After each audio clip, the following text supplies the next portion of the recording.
আল্লাহ নবী কথা গোপন রাখলেন। মদিনার অনেক মানুষই জানে না নবী মক্কা বিজয়ের প্রস্তুতি নিচ্ছেন। ইহুদিরাও জানে না, মুনাফিকরাও জানে না, নবী জানাইতে চাইলেন না। বিশ্বস্ত সাহাবীরা ছাড়া এই খবর কেউ জানে না। বাইরে এইদিকে মক্কা থেকে একজন গায়িকা, যার নাম ছিল সারা, সারা নামে গায়িকা, গান গেয়ে গেয়ে আর গান শোনায় শোনায়া পয়সা কামাইতো।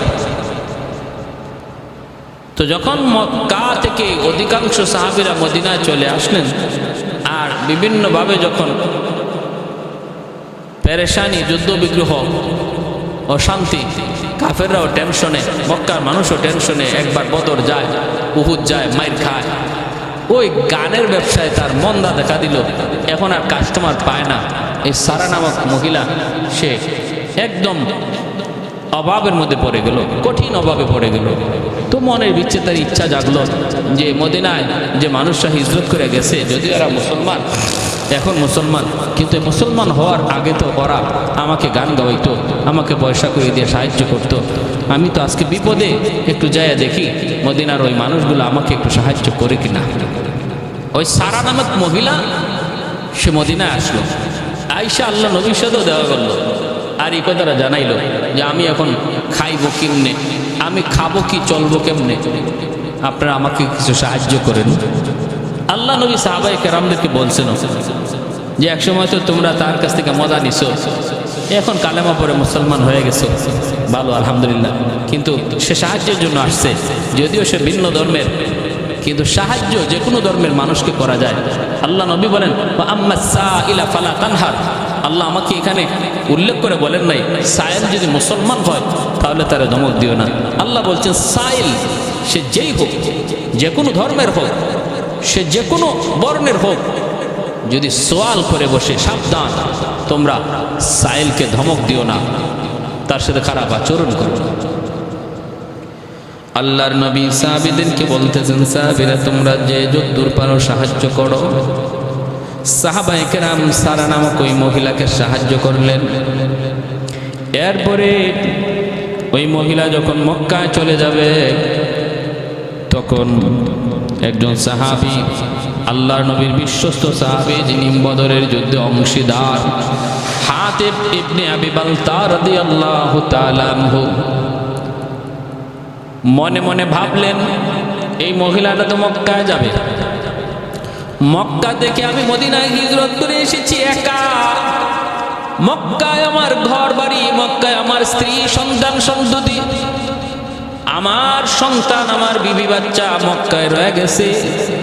প্রতিনিয়ত মক্কার মানুষগুলা ওই রয়ে যাওয়া মুসলমানদের উপরে নির্যাতন নিপীড়ন করে।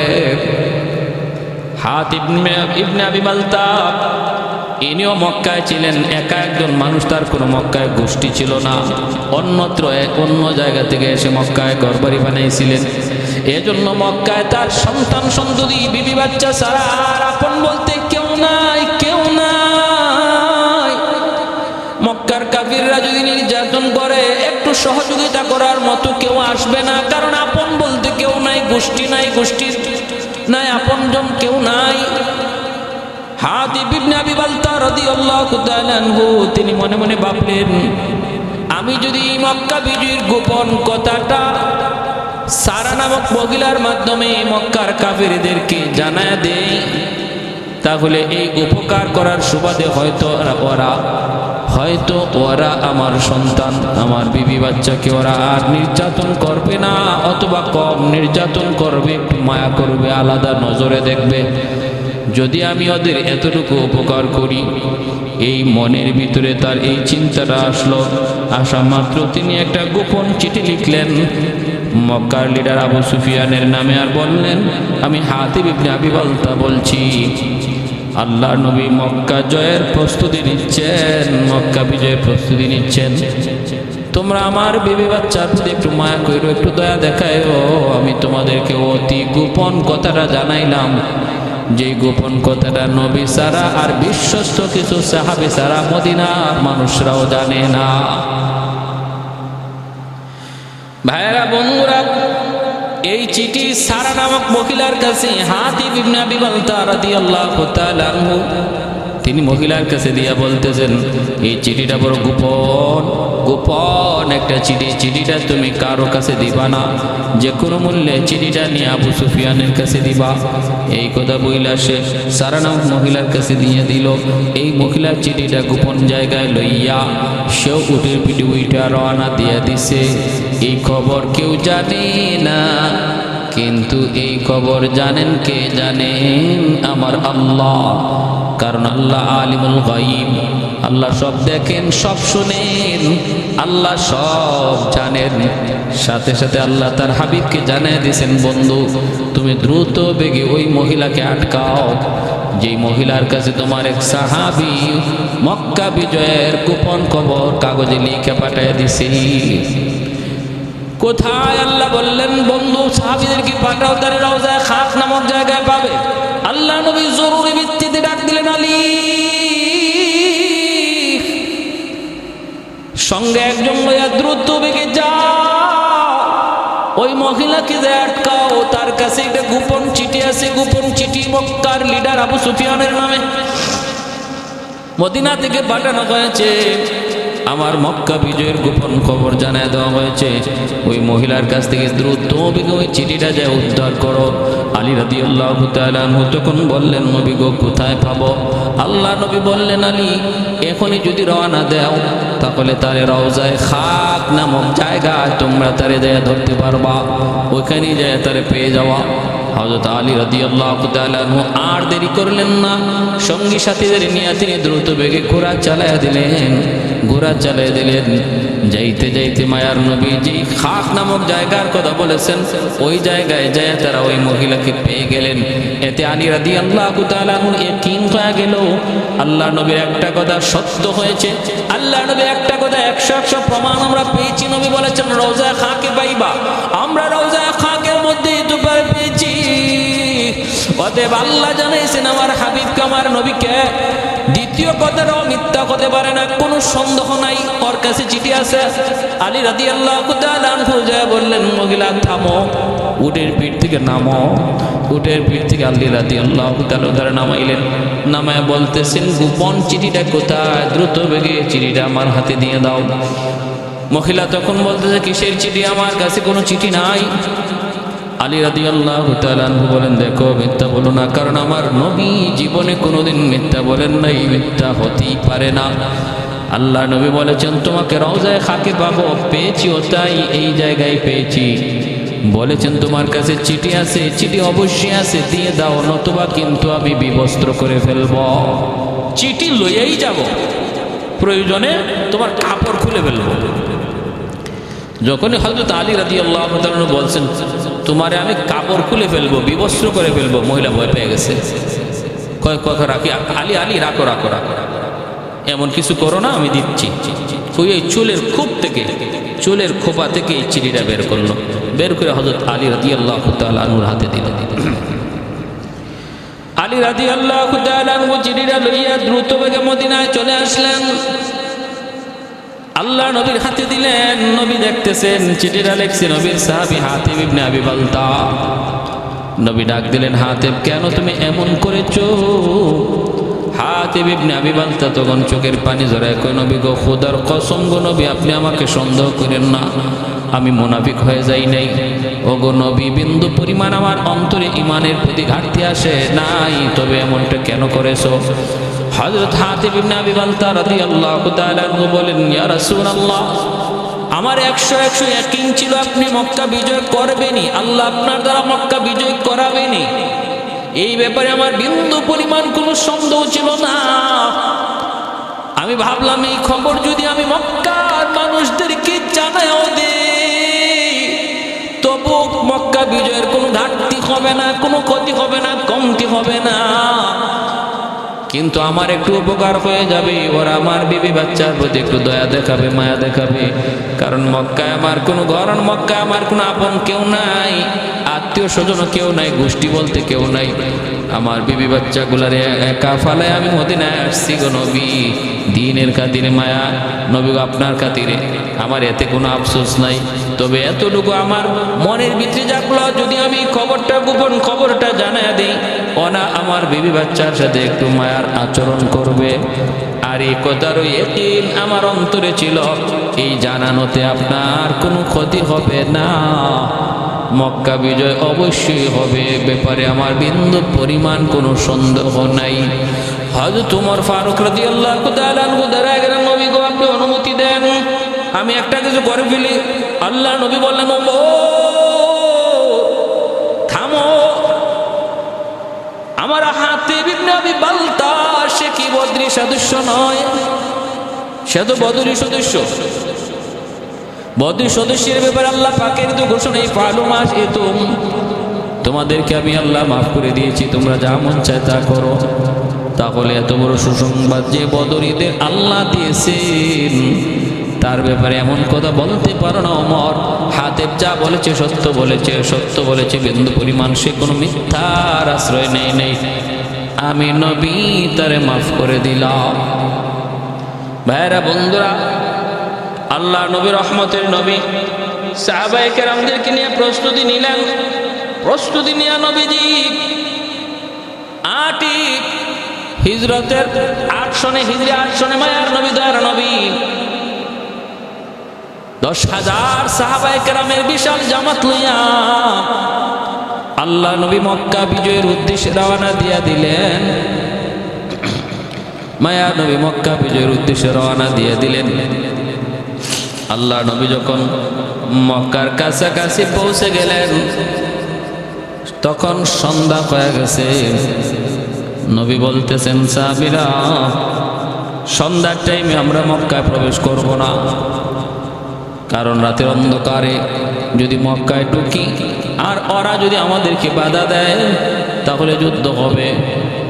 অন্ধকারে যুদ্ধ হলে হতাহতের সংখ্যা বেড়ে যাবে, কে কাকে মারবে এটাও হয়তো দিশা পাওয়া যাবে না, নারীর গায়েও হামলা হয়ে যেতে পারে, অসতর্কতামূলক কোনো শিশুর উপর তলোয়ার চলে আসতে পারে। অতএব রাতের বেলা মক্কায় প্রবেশ করা নিরাপদ নয়, নিরাপদ নয়। আমরা আজ রাতে এই জায়গায় কাটাবো, সকালবেলা আমরা মক্কায় প্রবেশ করব। আল্লাহ নবী সাহাবায়ে কেরামদেরকে নিয়ে তিনি এই জায়গায় অবস্থান করলেন।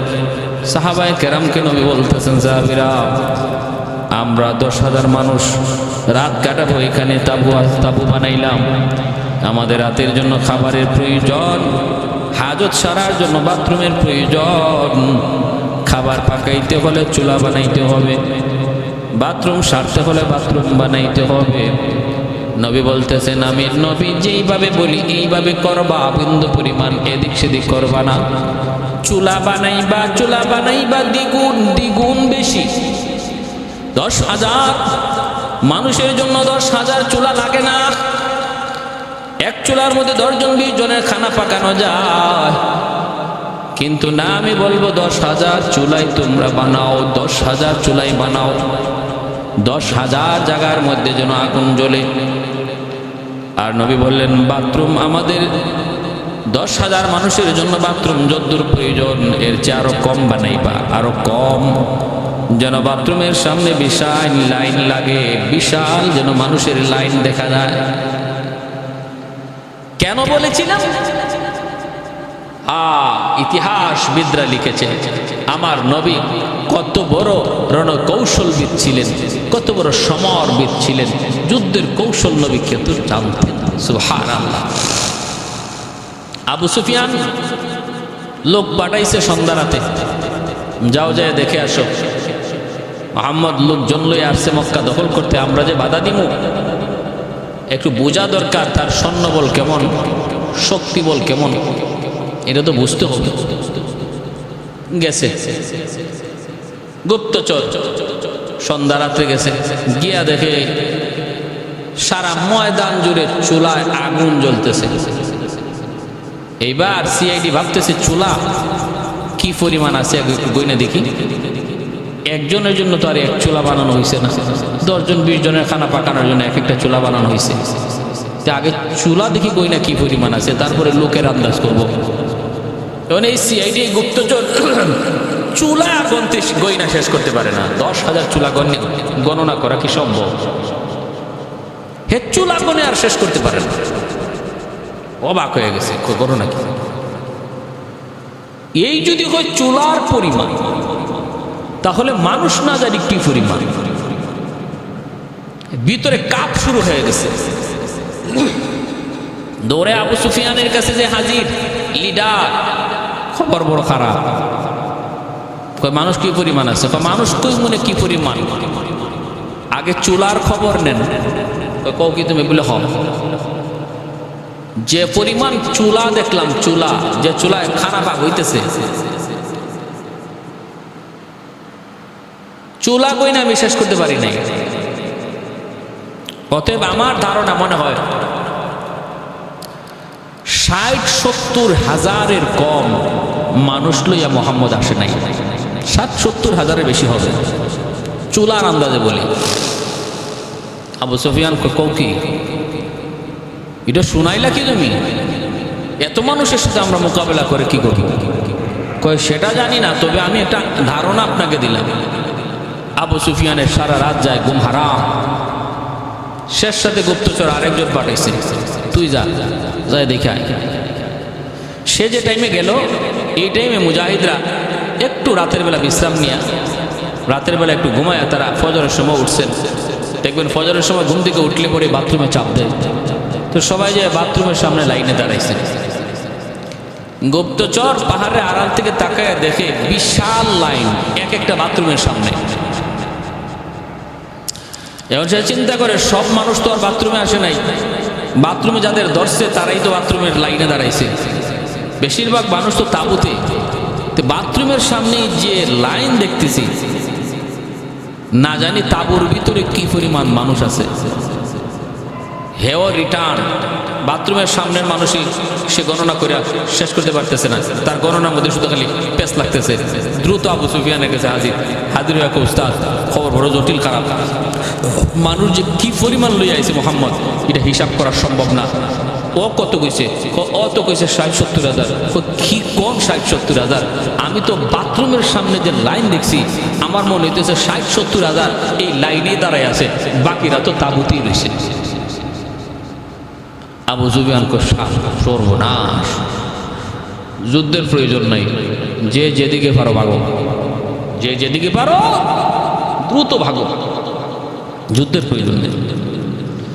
মনোবল ভেঙে গেল কাফেরদের, শুধু আল্লাহ নবীর একটা রণকৌশলের কারণে, একটা কৌশলের কারণে মক্কার কাফেরদের প্রতিহত করার মনোবল পুরাটাই ভেঙে গেল।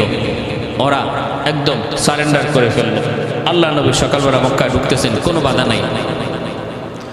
এর ভিতরে আবু সুফিয়ান সে আব্বাস রাদিয়াল্লাহু তাআলা আনহুর নিরাপত্তার মাধ্যমে আল্লাহ নবীর কাছে এসে কালেমা পড়ে মুসলমান হয়ে গেছে।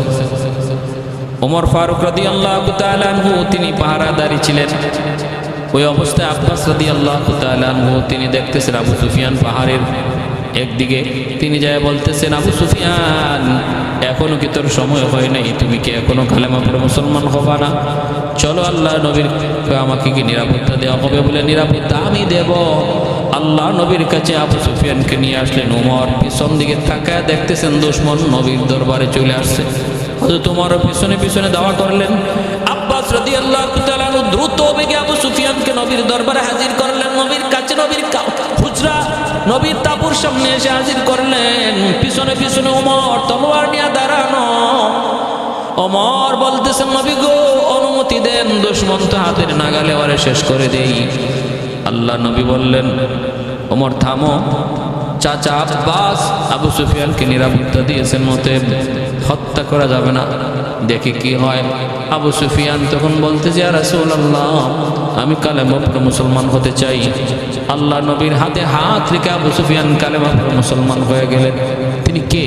আমার নবীর শ্বশুর, যার মেয়ে কলিজার টুকরা আদরের মেয়ে উম্মে হাবিবা, আমার নবীর পবিত্র বিবিদের একজন। এই উম্মে হাবিবা বহু আগে মদিনায় আমার নবীকে নিয়ে দোয়া করছিলেন, আল্লাহ আল্লাহ আমার আব্বাকে তুমি হেদায়েত দিও, আমার স্বামীর সাহাবী বানায় দিও। আর নবী তখন আমিন বলছিলেন।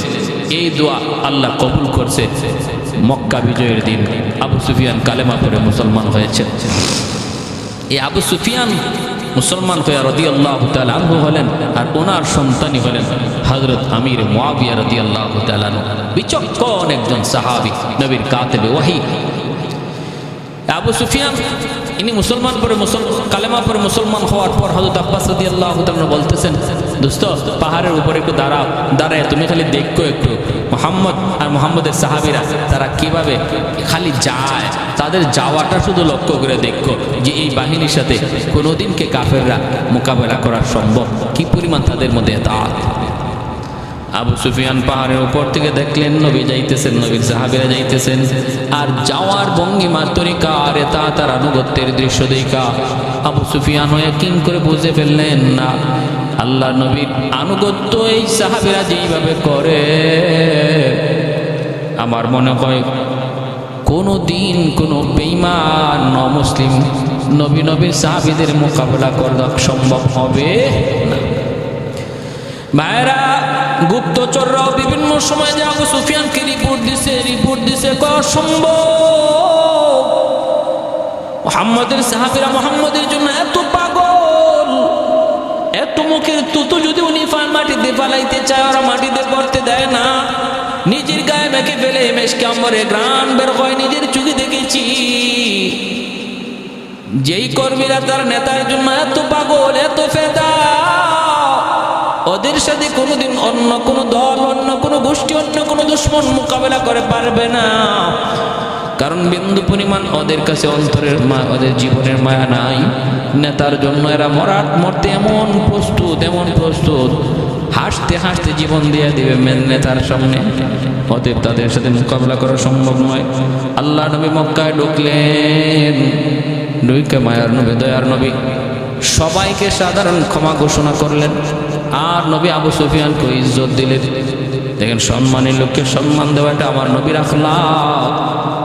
আবু সুফিয়ান এত বড় লিডার, কালেমা পড়ে মুসলমান হয়েছে, আল্লাহ নবী তার সম্মান দেওয়ার জন্য ঘোষণা দিলেন, আজকে মক্কার সমস্ত মানুষকে আমি সাধারণ ক্ষমা করলাম, যারা আবু সুফিয়ানের ঘরে আশ্রয় নেবে তারাও নিরাপদ, যারা বাইতুল্লাহ হেরেম শরীফের ভিতরে যাবে তারাও নিরাপদ, মহিলাদের গায়ে হাত উঠবে না, শিশুর গায়ে হাত উঠবে না, যার হাতে অস্ত্র নাই তাদের উপরে হাত তোলা হবে না, কেউ যদি নিজের ঘরে আশ্রয় নেয় সেও নিরাপদ, আবু সুফিয়ানের ঘরে যারা আশ্রয় নেবে তারাও নিরাপদ।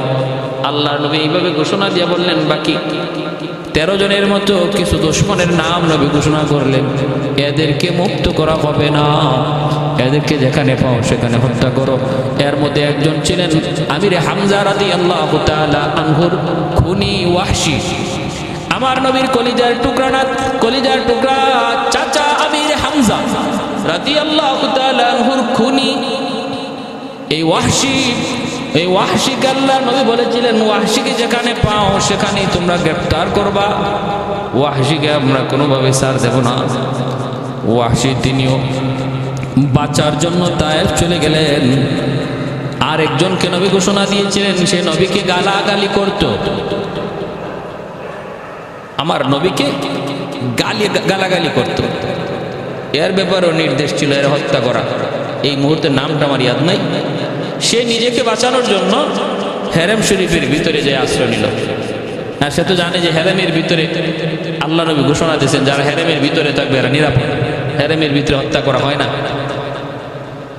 কিন্তু আল্লাহ জানিয়ে দিয়েছেন, বন্ধু এত বড় জঘন্য অপরাধী আমি আল্লাহ আমার বন্ধুকে কেউ গালি দিলে সইতে পারি না। আমি আল্লাহ ঘোষণা দিলাম, যদিও সে হেরেমের ভিতরে আছে, হেরেমের ভিতরে হত্যা করা খুন করা আমি আল্লাহর কাছে অপরাধ, কিন্তু ওই হারামিকে হত্যা করার বৈধতা আমি আল্লাহ নিজে ঘোষণা করলাম। সাহাবীদেরকে আদেশ করো হেরেমের ভিতর থেকে ওরে যেন ধরে নিয়ে আসে, না আসতে চাইলে হেরেমের ভিতরেই যেন ওরে হত্যা করে ফেলে। মান সাব্বা নাবিয়ান ফাকতুলু, কেউ যদি নবীকে গালি দেয় তারে হত্যা করার নির্দেশ। হেরেমের ভিতরে নবীকে গালি দিছে, কুলাঙ্গার তারে হত্যা করা হয়েছে। যে হেরেমের ভিতরে পবিত্রতার ইজ্জতের কারণে সাধারণ হত্যা করা নিষেধ, কিন্তু আল্লাহ ঘোষণা দিয়ে বলছে ওরা হত্যা করো। বাইরা বন্ধুরা, আল্লাহর নবী রহমতের নবী খানায় কাবার সামনে গেলেন, যে নবী খানায় কাবার চাবি চাইলেন। এইদিকে খানায় কাবার চাবি হলো ওসমান ইবনে তালহার হাতে।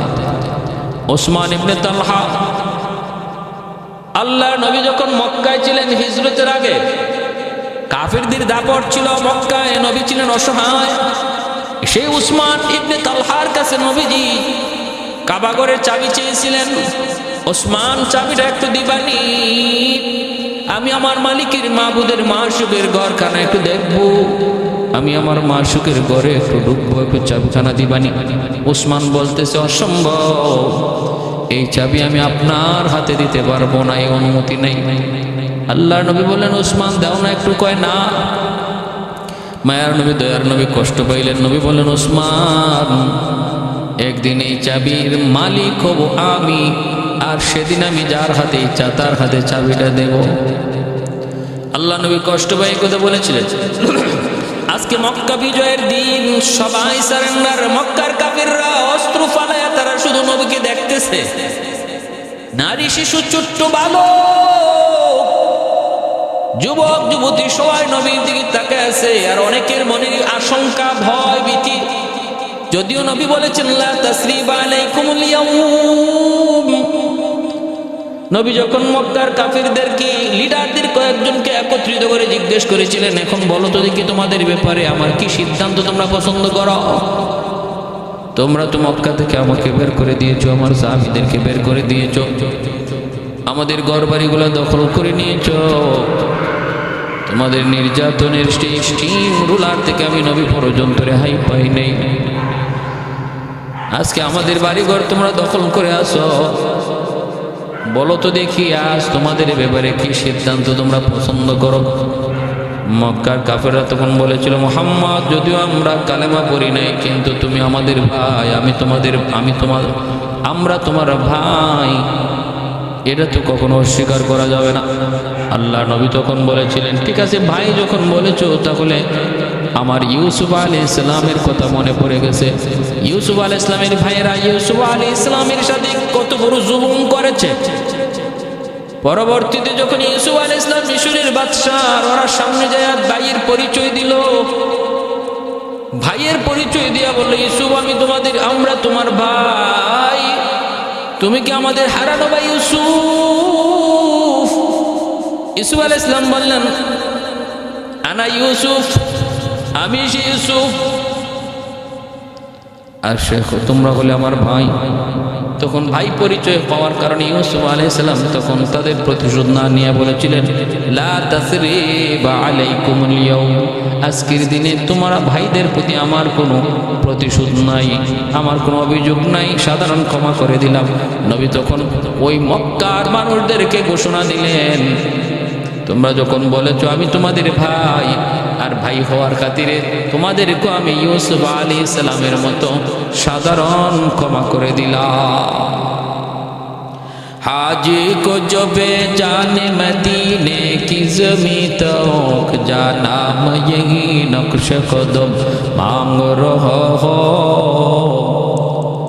जाना मैं यही नक्श कदम मांग रहा हो, दौलत न कोई जाहो हशम मांग रहा हो, मैं साया ये देवार हरम मांग रहा हो, मैं साया ये देवार हरम मांग रहा हो। खाने काबा का मंजर ऐ खुदा देखा मुझे, मक्का और शहर मदीना देखने को दो मुझे, मक्का और शहर मदीना देखने को दो मुझे, ऐ खुदा सैराब कर दो आप ज़मज़म से मुझे, इस्तिला में हजर अस्वद से मुशर्रफ कर मुझे, इस्तिला में हजर अस्वद से मुशर्रफ कर मुझे। भाईरा हमारे जन्म বলতেছিলাম, আমার নবী দয়ার নবী মায়ের নবী রহমতের নবী তাদের ক্ষমা করলেন। এরপর মক্কার মানুষের অন্তরে ভয়, না জানি মোহাম্মদ কখন জানি মত পাল্টায় ফেলে, কারণ যেই পরিমাণ নির্যাতন মক্কার মানুষ তার উপরে করছে, কিছু না কিছু বদলা তো নিবেই নিবে। এত ভয় ভীতি তাদের অন্তরে ঢুকলো। বাইরা বন্ধুরা, এইবার দেখা গেল হযরত আল্লাহ নবী রহমতের নবী যতই তাদের সান্ত্বনা দেন, তারপরও কিন্তু তাদের অন্তরে ভয়ের চেহারার মধ্যে ভয় ভীতি তাদের নবীর দিকে তাকায় আছে। কখন কোন ফরমান জানি নবী জারি করেন।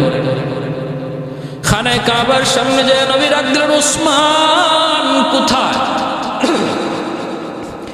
উসমান বিন তালহা ভয়ে কাবার ছাদে উঠে গেছে, ভয়ে ছাদে উঠে গেছে। আর নবী বললেন, আলী যাও উসমানকে ধরে নিয়ে আসো। উসমান বিন তালহাকে ধরে আনা হলো আল্লাহর নবীর কাছে। নবী তখন বলতেছেন, উসমান একটু তাকাও।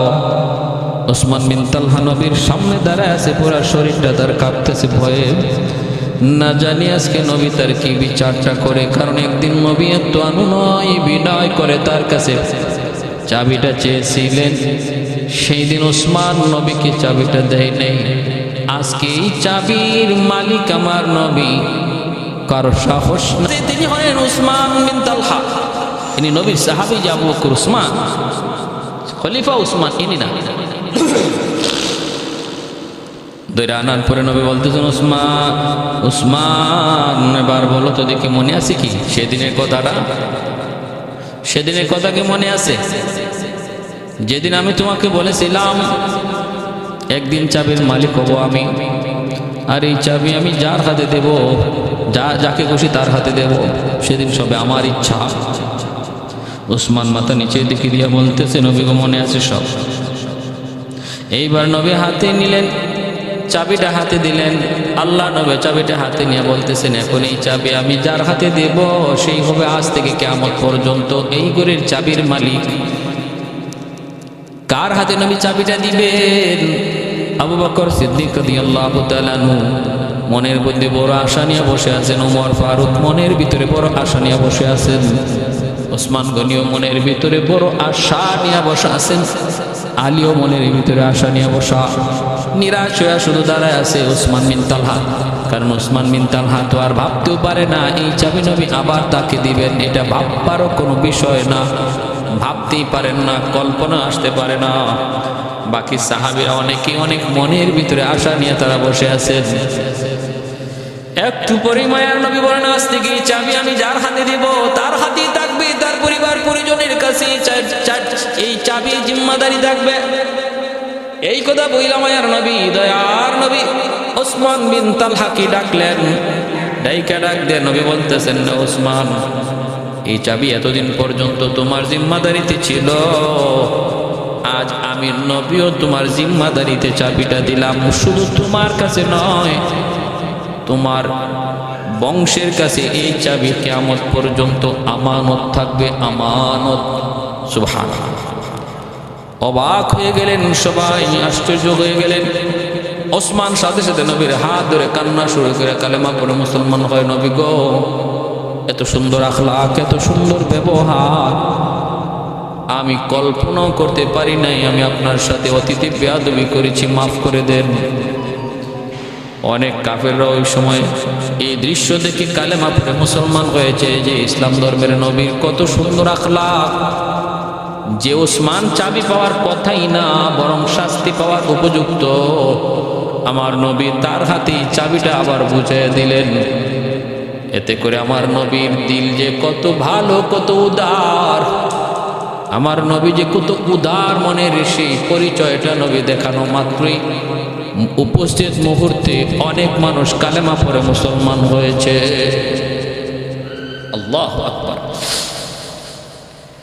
এরপরে নবী বলতেছেন, আজান দাও বেলাল, আজান দাও। হযরত বেলাল হাবশী রাদিয়াল্লাহু তাআলা আনহু তিনি আজান দিলেন। আজান দেওয়া মাত্রই কিছু মন্তব্য হইল। একজন কইল, হাই রে হাই রে হাই রে, মুহাম্মদ বুঝি আজান দেওয়ার আর কোনো মানুষ পাইল না, এরকম একটা গোলাম রে আজান দেওয়ার সুযোগ করে দিল।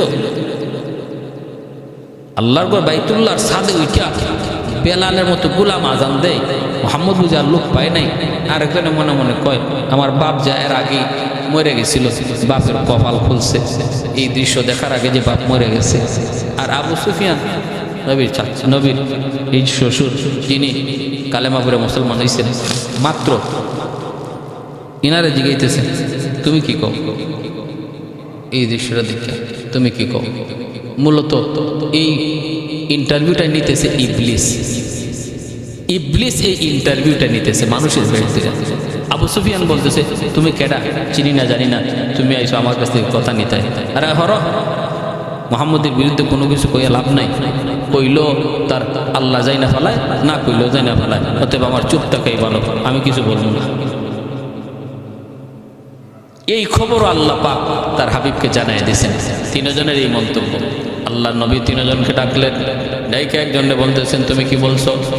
বলে আমি এই বলছি। তুমি তো এই বলছো, তুমি তো এই বলছো। দুইজনকে এই কথা বললেন। নবী শ্বশুরজিকে জিজ্ঞেস করতেছেন, শ্বশুরজি আপনি কি কইছেন? আবু সুফিয়ান মুস্কি আইসে কয় বাবা আমি কি বলবো, আমি আর কি বলবো, আমি যা বলার তো বলছি, তুমি তো সব যাই নিয়ে ফেলাইছো। আমি তো কিছু বলি নাই, শুধু এতটুকু বলছি আমি যা বলবো কিছুই বলবো না। বললে কারণ মুহাম্মদের খোদা মুহাম্মদকে জানাই দিবে, ঈদও তো তুমি জানা ফেলাইছো, এর বেশি আমি কিছু বলি নাই। আল্লাহ নবী রহমতের নবী বলেন ইন্না আকরামাকুম ইনদাল্লাহি আতকাকুম। আল্লাহ পাক রব্বুল আলামিন মানুষ বানাইছেন, গোটা সম্প্রদায় দেশ বিভক্তি করায় দিছেন, গোষ্ঠী বিভক্তি করাইছেন। লিতাআরাফু বাইনাহুম, যেন একে অপরের মধ্যে পরিচয় পাওয়া যায়। বাড়ি কই তোমার বাংলাদেশ, বাড়ি কই তোমার আরবে, কোন গোষ্ঠীর চৌধুরী গোষ্ঠীর, কোন গোষ্ঠীর সৈয়দ গোষ্ঠীর, কি নাম তোমার আব্দুর রহিম। এই ধরনের পরিচিতির জন্য আল্লাহ পাক মানুষের মধ্যে চৌধুরী সৈয়দ এইরকম বাঙালি অনারবি আল্লাহ পাক সৃষ্টি করেছেন। মূলত এগুলা তোমাদের সম্মানের মাপকাঠি নয়। আরবের মানুষ বলি তুমি সম্মানী, এজন্য এটা মাপকাঠি নয়। তুমি মালিক আর সে গোলাম, এজন্য তুমি সম্মানী, এটা সম্মানের মাপকাঠি নয়। তুমি সাদা মুখে কালো, এজন্য এটা সম্মানের মাপকাঠি নয়। আল্লাহ বলেন সম্মানের মাপকাঠি হলো তোমাদের কার অন্তরে কি পরিমাণ আল্লাহর ভয় আছে, এটা হলো সম্মানের মাপকাঠি। যার অন্তরে আল্লাহর ভয় যেই পরিমাণ, সে তোমাদের মধ্যে সম্মানিত তত বেশি। ইন্না আকরামাকুম ইনদাল্লাহি আতকাকুম। এজন্য মনে রাখবে এটা আল্লাহর দেওয়া থিওরি, এটা আল্লাহর দেওয়া থিওরি। যে মানুষটার অন্তরে আল্লাহর ভয় যত বেশি, সমাজে সে তত বড় সম্মানী। মেম্বার চেয়ারম্যান হইনি আল্লাহর দৃষ্টিতে সম্মানী হয় না। সম্মানী হয় ওই মানুষটা চেয়ারম্যান না, মেম্বার না, কিন্তু অন্তরে আল্লাহর ভয় 100। আল্লাহ বলেন সেই হলো আমার দৃষ্টিতে সবচেয়ে সম্মানী। সমাজের ভিতরে কোন মানুষগুলার অন্তরে আল্লাহর ভয় বেশি, এটা আল্লাহ কোরআনের মধ্যে জানাইয়া দিয়েছেন। ইন্নামা ইয়াখশাল্লাহা মিন ইবাদিহিল উলামা। আল্লাহ বলেন যাদের অন্তরে আমি আল্লাহর ভয় বেশি, তারা হলো উলামায়ে কেরাম। উলামায়ে কেরামের অন্তরে আমি আল্লাহর ভয় হলো সবচেয়ে বেশি। অতএব আল্লাহ পাকের সিদ্ধান্ত অনুযায়ী সমাজের সবচেয়ে সম্মানী মানুষ হলো উলামায়ে কেরাম। একজন আলেমের সামনে একজন চেয়ারম্যান, মেম্বার, এমপির সম্মানও কম, আলেমের সম্মান বেশি। এই সম্মানটা কোনো মন্ত্রী, মিনিস্টার আর প্রাইম মিনিস্টারে দেয় নাই। এটা কারো দেওয়া নয়, এটা কারো কাছ থেকে কিনা নয়, এটা কারো কাছ থেকে পাওয়া নয়। এই সম্মানটা সরাসরি দিয়েছেন আমার আল্লাহ। আল্লাহর দেওয়া পাওয়ার, আল্লাহর দেওয়া পাওয়ার। এসকাল থাকলে, অভিযোগ থাকলে আল্লাহর সাথে করেন। একজন আলেমের ইজ্জত সম্মান সেটা আল্লাহ দিছেন। যদি আপনার এতে মানতে অসুবিধা হয় তাহলে আল্লাহকে আপনি প্রশ্ন করেন। এটা দুনিয়ার কেউ দেয় নাই, দুনিয়ার সমাজ ব্যবস্থা আমাদেরকে এই সব পাওয়ারটা দেয় নাই, এই ইজ্জতটা দেয় নাই। কোনো মন্ত্রী মিনিস্টার দেয় নাই। এটা কারো কাছ থেকে ধার করে আনা হয় নাই, কারো কাছ থেকে কিনেও আনা হয় নাই। এটা সরাসরি আল্লাহর দান। অতএব যদি আপনার কোনো বুঝতে, আপনার এটা মানতে অসুবিধা হয়, আপনার অ্যালার্জি থাকে, তাহলে অভিযোগ আল্লাহর কাছে করেন। কেন দিলেন? শুধু এতটুকু না, হাসরের মাঠে আল্লাহ পাক রব্বুল আলামিন বলবেন ইয়া মাশারাল উলামা তামাইয়াজু বাইনাহুম।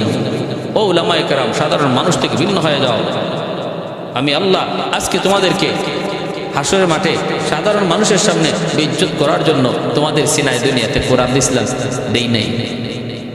পৃথক হও, সাথে সাথে পৃথক হয়ে যাবে। উলামায়ে কেরামের কিছু ভুল ত্রুটি হয়েছে, মানুষ মাত্র হয়েছে, এটা অস্বীকার করার কোনো সুযোগ নাই। সেই ভুলের কথাগুলি আল্লাহ পাক সাধারণ মানুষ, হাসরবাসী মানুষের সামনে বলবেন না, পর্দার আড়ালে এনে আল্লাহ জিজ্ঞেস করবেন। সেই জিজ্ঞেস করাটা হাসরবাসী সাধারণ মানুষ শুনবেও না, দেখবেও না। কেন তুমি অন্যায় করেছো? একজন আলেম বলবে আল্লাহ ভুল হয়ে গেছে। ইন্নী লাম আযা ফীকুম ইলমি লিউআযিবাকুম, হাদিসে কুদসি, ইন্নী লাম আযা ফীকুম ইলমি লিউআযিবাকুম, আমি আল্লাহ কোরআনের বিদ্যা তোমার সিনায় দেই নাই এজন্য যে আমি তোমাকে জাহান্নামের আগুনে জ্বালাবো। কেন তুমি অন্যায় করেছো, কেন তুমি অপরাধ করেছো? এই কথা বলা মাত্র আলেম বলবে আল্লাহ আমার ভুল হয়ে গেছে, আল্লাহ আমার ভুল হয়ে গেছে, আমাকে মাফ করো, মাফ করো।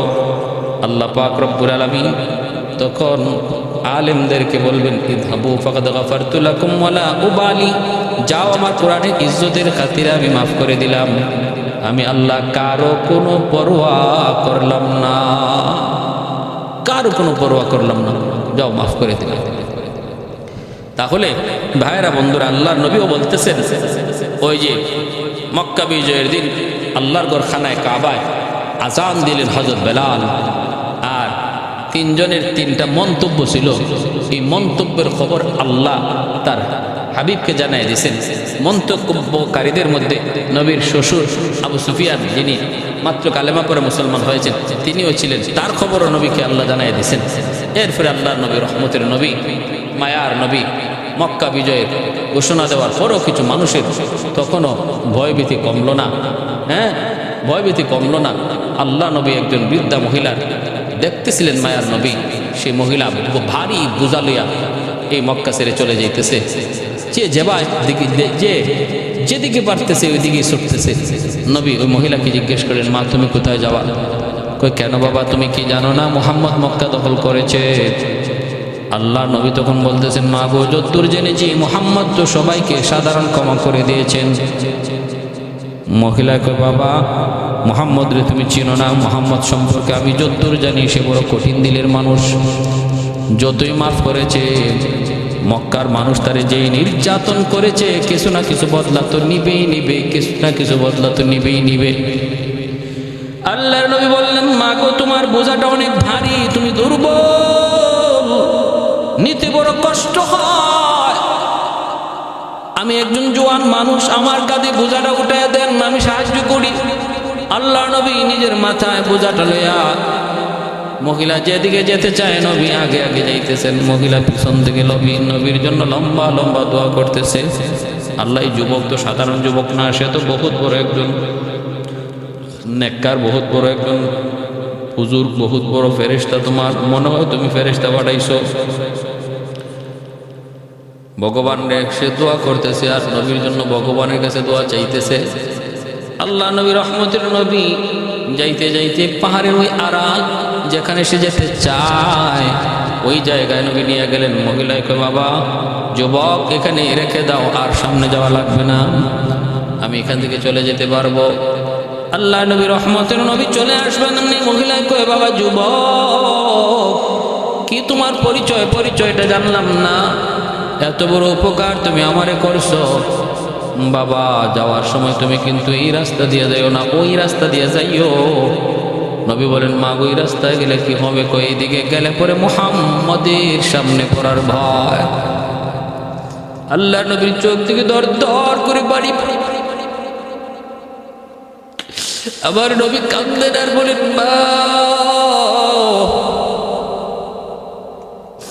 মুহাম্মদ সম্পর্কে তোমার যে ধারণা অন্তরে জন্মেছে, মুহাম্মদ শক্ত দিলের মানুষ, কঠিন দিলের মানুষ, তুমি কি মুহাম্মদকে কোনোদিন দেখছো? মহিলায় কোন, আরে বাবা আমি মুহাম্মদ রে কোনোদিন আমি দেখি নাই। তাহলে এই ধারণা তোমার কেমনে জন্মিল? কয় আমারে কইছে আবু জাহেল অথবা সাহেবা লিডাররা শুনাইছে। এবার নবী কান্দেন আর বলেন, মা আর মানুষের কথা শুই না মুহাম্মদ ভালো না মন্দ তোমার বলা লাগবে না। আজকে নিজের চোখে দেখে নাও, যেই যুবক তোমার বোঝা মাথায় লইয়া এই পর্যন্ত চলে আসছে, আমি সেই যুবক যার নাম হলো মুহাম্মদ। চিৎকার দিয়ে মহিলা জমিনে পড়ে গেছে, বাবা তুমি কৌকে কৌকে তুমি তুমি মুহাম্মদ বলে হও, আমি মুহাম্মদ। মহিলা জমিনে বইরা চিৎকার দিয়ে উঠছে, আল্লাহ নবী, আল্লাহর নবীর গলা জড়ায় ধরে বলতেছে, বাবারে এতদিন পর্যন্ত যা শুনছি সব ভুল শুনছি, আমি তো কোনোদিন তোমার দেখিনি, আজকে নিজের চোখে দেখলাম। সোনা মোহাম্মদ আর দেখা মোহাম্মদ এক না। এই মানরা যা শোনাইছে ওই মোহাম্মদ, আর আজকে আমার নিজের চোখে দেখা মোহাম্মদ, আসমান জমিন তফাৎ। বাবা আমাকে এই মুহূর্তে কালেমা পড়ে তুমি মুসলমান বানায় দাও। আমার নবী আল্লাহর কাছে কান্দে হাত উঠে, মালিক আমি তো মক্কার মানুষের কাছ থেকে বদলা নেওয়ার জন্য মক্কা জয় করি নাই, এরপরও আমার কথা ওরা বিশ্বাস না করে চলে যাইতেছে। আল্লাহ হাসরের মাঠে এজন্য তুমি আমাকে পাকড়াও করো না। আমি তো তাদেরকে আমার বাড়িঘর ফিরায় পাওয়ার জন্য মক্কা দখলে আসি নাই, এরপরও কেন আর আমাকে বিশ্বাস করলো না, কেন বাড়িঘর ছেড়ে চলে যায়? আল্লাহ হাসরের মাঠে আমার তোমার আদালতে দাঁড় করায় না। নবী এইভাবে কান্দেন। ওয়া ইন্নাকা লাআলা খুলুকিন আযীম। আল্লাহ বলে, বন্ধু আমি তোমাকে খুলুক আযীম, সর্বোত্তম আখলাক আমি তোমাকে দান করেছি। আমার নবীর আখলাকের চেয়ে এত সুন্দর আখলাক আর কারো হতে পারে না। ভাইরা বন্ধুরা, এইভাবে মায়ার নবী যাদেরকে হত্যার নির্দেশ দিয়েছিলেন, এদের অনেকে আবার নবী এমনি মাফ করে দিয়েছেন। যেমন আবু জাহেলের ছেলে ও ইকরামাকেও নবী হত্যার নির্দেশ দিয়েছিলেন। আবু সুফিয়ানের স্ত্রী হিন্দা, তারও মায়ার নবী হত্যার নির্দেশ দিয়েছিলেন। আমির হামজা রাদিয়াল্লাহু তাআলা আনহার কলিজা যে চিবাইয়া খাইছিল হিন্দা, সেই হিন্দারও নবী হত্যার নির্দেশ দিয়েছিলেন। কিন্তু ইকরামাও মুসলমান হয়ে গেছে, হিন্দাও মুসলমান হয়ে গেছে, আল্লাহ নবী তাদেরকে ক্ষমা করে দিয়েছেন। নবীর চাচার খুনি আমির হামজার খুনি ওয়াহশী, সেও তায়েফ থেকে একদিন তায়েফের এক মুসলমান দলের সাথে, ইসলাম গ্রহণ করার দলের সাথে, প্রতিনিধি দলের সাথে মদিনায় এসে কালেমা পড়ে মুসলমান হয়ে গেছেন। আল্লাহ নবী তাদেরকে ক্ষমা করে দিয়েছেন, আল্লাহ নবী তাদেরকে ক্ষমা করে দিয়েছেন। এরপরে মক্কার মানুষ, মদিনার মানুষ ভয় পেয়ে গেল, হায়রে আমার নবী তো তার জন্মভূমি বিজয় করে ফেলেছে, তাহলে নবী কি এখন জন্মভূমি ছেড়ে আর মদিনা যাবে? নবী কি আর আমাদের মাঝে যাবে না? মদিনার আনসারগণ, মক্কা বিজয় হয়েছে সবাই খুশি, কিন্তু মদিনার আনসারদের অন্তরে তখন ছিল ভয়। তাদের অন্তরে তাদের চেহারায় খুশি নাই, তারা বহুত বড় টেনশনের মধ্যে পড়ে গেছে। তাহলে কি আমার মায়ার নবী, রহমতের নবী আর মদিনায় যাবেন না? নবী কি তাহলে মক্কায় থেকে যাবেন? আল্লাহ নবী এটা আজ করতে পেরেছে। আজ করতে পেরে নবী আনসারদের একত্রিত করে বললেন, আনসার তোমরা আমার এমন ভাই, মদিনা আমার এমন শহর, মদিনা আমার এমন নগরী, যে নগরীতে আমি নবী শুধু জিন্দা অবস্থায় না, ইন্তেকালের পরও চিরনিদ্রায় আমি মদিনায় শুয়ে থাকব। সুবহানাল্লাহ। সাহাবায়ে কেরাম, মদিনার সাহাবীরা তখন নিশ্চিন্ত হলেন, শান্ত হলেন, আল্লাহর শুকরিয়া আদায় করলেন যে না, নবী আমাদের সাথে আবার মদিনায় যাবেন। মক্কা বিজয় করার পরেও আল্লাহ নবী তিনি মদিনায় চলে গেলেন। জীবনের শেষ সময়টুকু মায়ার নবী মদিনাতেই কাটাইলেন, মদিনায় কাটাইলেন। আর আমার নবী ইন্তেকালের পর সেই মদিনাতুল মুনাওয়ারায়, মদিনাতুল নবীতে নবী চিরনিদ্রায় শুয়ে রইলেন। আর নবীর দুইজন পরম করম বন্ধু আবু বকর সিদ্দিক এবং হযরত ওমর ফারুক রাদিয়াল্লাহু তাআলা দুইজন নবীর দুই পাশে শুয়ে রইলেন। একটা জায়গা খালি আছে, এখনো বলা হয় যে খালি জায়গাটা হযরত ঈসা আলাইহিস সালামের জন্য রাখা হয়েছে। এই ঈসা আলাইহিস সালাম তিনি শেষ জমানায় যখন দুনিয়াতে আসবেন, আমার নবীর উম্মত হয়ে আসবেন, নবী হইয়া না। ঈসা আলাইহিস সালামের ইন্তেকাল হবে, এরপরে ওনাকে ওই জায়গাটাতে দাফন করা হবে। আল্লাহ আমাদের সবাইকে আমার নবী, রহমতের নবীর আখলাক আর আদর্শ নিজের ভিতরে আনার এবং নবীর চরিত্রবান হওয়ার সমস্ত রং ছেড়ে দিয়া মদিনাওয়ালার রং ধরার তৌফিক আল্লাহ আমাদের সবাইকে দান করুন। এই রং যদি আনতে পারি আমাদের আবার বিজয় ফিরে আসবে, ইতিহাস আবার ফিরে আসবে। আল্লাহ আমাদেরকে তৌফিক দান করুন। আমিন। ওয়া আখির দাওয়ানা আনিল হামদুলিল্লাহি রাব্বিল আলামিন।